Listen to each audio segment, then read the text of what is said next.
नमस्कार, आप देख रहे हैं जनसेवक समाचार और मैं हूं पूजा। ज्योतिरादित्य सिंधिया से ये उम्मीद नहीं थी कि वह कांग्रेस छोड़ देंगे। उन्होंने अपने समर्थकों के साथ जनमत का भी अपमान किया है। पूर्व मंत्री जयवर्धन सिंह ने सिंधिया के साथ तुलसीराम सिलावट को भी निशाने पर लिया। सांवेर के संग्राम में भाजपा कांग्रेस के स्टार प्रचारकों ने जोर आजमाइश शुरू कर दी है। इसी कड़ी में कांग्रेस प्रत्याशी प्रेमचंद गुड्डू के समर्थन में पूर्व मंत्री जयवर्धन सिंह प्रचार करने के लिए इंदौर पहुंचे। यहां मीडिया से चर्चा करते हुए जयवर्धन ने कहा कि ज्योतिरादित्य सिंधिया से किसी को उम्मीद नहीं थी कि वे पार्टी छोड़कर जाएंगे। कांग्रेस ने उन्हें बहुत कुछ दिया, लेकिन सिंधिया और उनके समर्थकों ने जनमत का अपमान किया।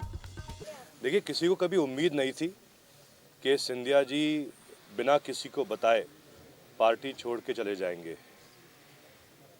कांग्रेस पार्टी ने उनको बहुत कुछ दिया। 20 साल सांसद रहे, 5 साल केंद्र मंत्री रहे, लेकिन जिस दिन सिंधिया और उनके जो विधायक और मंत्रियों ने पद से इस्तीफा दिया, पार्टी से इस्तीफा दिया, हमने उस दिन ही तय कर लिया था कि आने वाले समय में चाहे वो सांवेर हो, चाहे वो जो पूरा क्षेत्र ग्वालियर चंबल का हो, वहाँ पे पूरी ताकत के साथ हम काम करके जिन लोगों ने गद्दारी की है पार्टी के साथ तो की है, लेकिन जिस जनता ने इन लोगों को वोट दिया था, सबसे बड़ा धोखा जनता के साथ हुआ है। पूर्व मंत्री जयवर्धन सिंह ने कहा कि सांवेर का चुनाव मंत्री तुलसी सिलावट के स्वार्थ के कारण हो रहा है। कमलनाथ जी ने सांवेर तक मेट्रो चलाने की बात कही, लेकिन ये भी तुलसी सिलावट के लिए काफी नहीं था। उन्होंने कहा कि कोरोना जैसे संकट काल में सिलावट के स्वार्थ की वजह से जनता को चुनाव में फिर से लाइन में खड़ा रहना पड़ रहा है। पिछले साल जब हमने मेट्रो का शिलान्यास किया था, हमने उस दिन वादा किया था कि हम मेट्रो रेल भी सांवेर तक पहुँचाएंगे, RRTS के माध्यम से, रैपिड रेल के माध्यम से। लेकिन क्या ये भी तुलसी जी के लिए काफ़ी नहीं था, पर्याप्त नहीं था। और सबसे बड़ी बात तो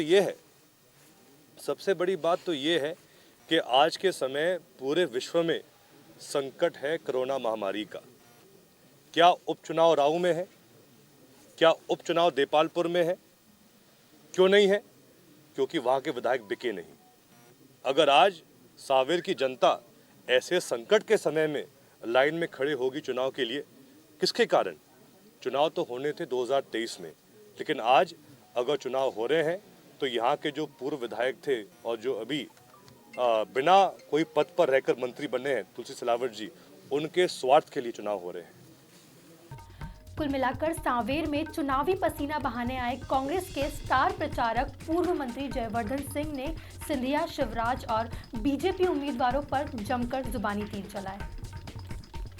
चुनाव में राजनीतिक दलों के बीच ये नोकझोंक अभी और बढ़ेगी।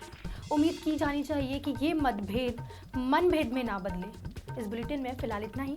देश और दुनिया की बाकी खबरों के लिए देखते रहिए जनसेवक समाचार। धन्यवाद।